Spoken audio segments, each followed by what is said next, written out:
अभी कुछ दिनों पहले प्रधानमंत्री हो के यहाँ से गए हैं और गृह मंत्री जी आने वाले हैं। प्रधानमंत्री जी आए तो 300 वो मकान क्षमा चाहूँगा, प्रधानमंत्री जी ने 3 लाख वो मकान की चाबी सौंपे जिसके पहले किस्त हमारी सरकार ने दे दी गई थी, करीब 7.5 लाख लोगों को। वही बिलासपुर जिले के सांकरी गांव में हम लोगों ने दिया था।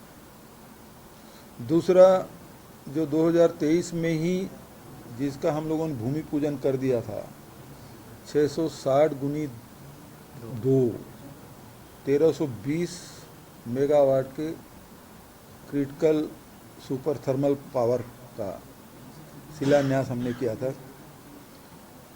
वो पावर प्लांट बहुत पुरानी हो गई थी और उसको डिसमेंटल किया गया भारत सरकार की अनुमति से, और उसके बाद जगह CSIB के पास भी था और कोल लिंकेज भी था, तो उसी आधार पे 1320 मेगावाट के कैबिनेट में स्वीकृति हुई और उसके बाद सारी प्रक्रिया पूरा करने के बाद उसका भूमि पूजन किया गया और उसके राजीव गांधी जी के नाम से उस पावर प्लांट का नामकरण किया गया।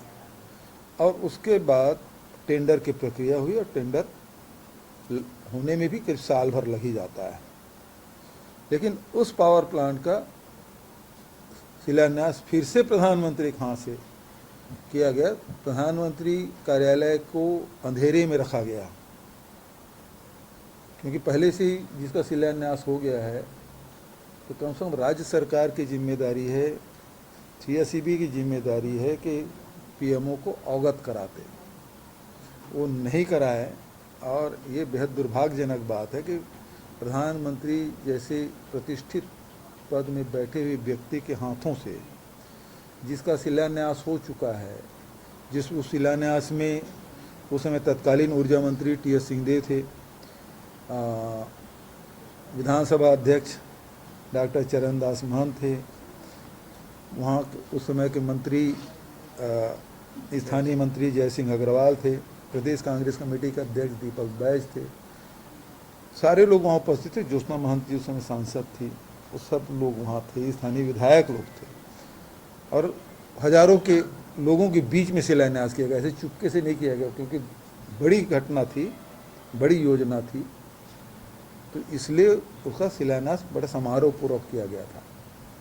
अब उससे सरकार ने फिर करा दिया, तो ये तो प्रधानमंत्री जैसे पद की गरिमा गिराने का काम राज्य सरकार ने किया है। ये बेहद दुर्भाग्यजनक बात। अभी अब गृह मंत्री जी आ रहे हैं, नक्सली मामले में अभी लगातार उनका दौरा बस्तर में हो रहा है, बस्तर को बहुत फोकस कर रहा है। उसके पहले भी गृह मंत्री जी आ चुके हैं और उस मामले में अनेक बैठकें भी हुई। और हमारे शासनकाल में जहां नए हम लोगों ने कोर सेक्टर में कैंप खोले, उसमें सफलता हमको मिली। सड़कें भी बनवाई, अबूझमाड़ जैसे इलाके में 2-2 ब्रिज बनाए इंद्रावती में, और आवागमन की सुविधा के साथ साथ लोगों को आर्थिक रूप से मजबूत बनाने का काम, जिसमें जल जंगल ज़मीन की जब बात आती है तो उसे पट्टा भी दिए, व्यक्तिगत पट्टा भी दिए, सामुदायिक पट्टा दिए, मसाती पट्टा भी उनको दिया गया। जो अबूझमाड़ी का एरिया है जहाँ सर्वे नहीं हुआ है, उन लोगों को भी हजारों की तादाद में उन लोगों को पट्टा दिया गया ताकि वो अपने अनाज को बेच सके। और लघु वनोपज की खरीदी की गई तो आर्थिक रूप से मजबूत हुआ। वहीं स्वास्थ्य के क्षेत्र में जब बस्तर पिछड़ा हुआ था, हाट बाजार क्लिनिक योजना के माध्यम से लोगों के स्वास्थ्य सेवाएं भी हमने दी और उसी कारण से जो उल्टी, दस्त और मलेरिया में जो मौतें होती थी उसमें काफ़ी कमी आ गई थी। उल्टी दस्त में तो 5 साल में कोई किसी की मौत नहीं हुई। एक समय था जब नक्सलियों की गोली से हमारे जवान की शहादत कम होती थी बनिस्बत कि मलेरिया, मच्छर के काटने से, मलेरिया से जवानों की ज़्यादा मौतें हो जाती थी। उसमें काफ़ी कमी आई। साथ ही शिक्षा के क्षेत्र में जो स्वामी आत्मानंद अंग्रेजी स्कूल और ई लाइब्रेरी सभी जिलों में खोलना, और इसके साथ साथ जो लघुपद से जुड़े हुए जितने भी उसे वैल्यू एडिशन करना, तो रोज़गार के दिशा में, और डेनेक्स की शुरुआत 5-5, 6-6 डेनेक्स हमने शुरू किया, तो सैकड़ों की तादाद में उन्हें रोज़गार भी मिला।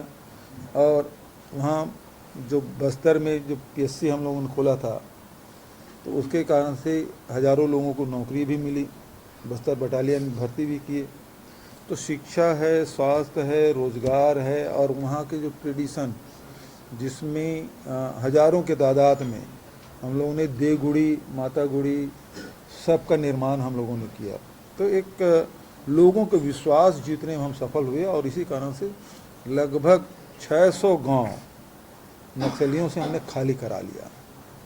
वो सिमट के रह गए थे बीजापुर में और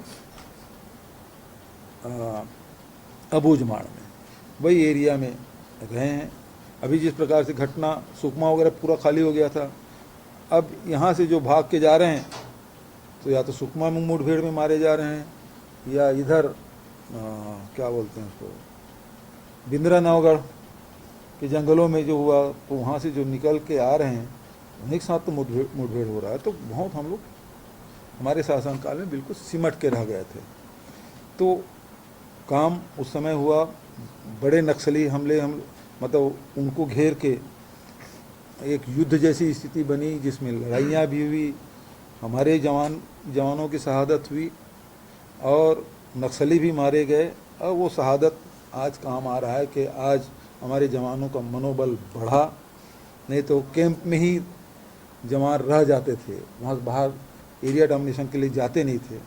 अब वो बात नहीं रही, अब घुस के मारने की जो बात थी वो हमारे शासनकाल में। अपडेट्स के लिए बेल आइकन पर क्लिक करें।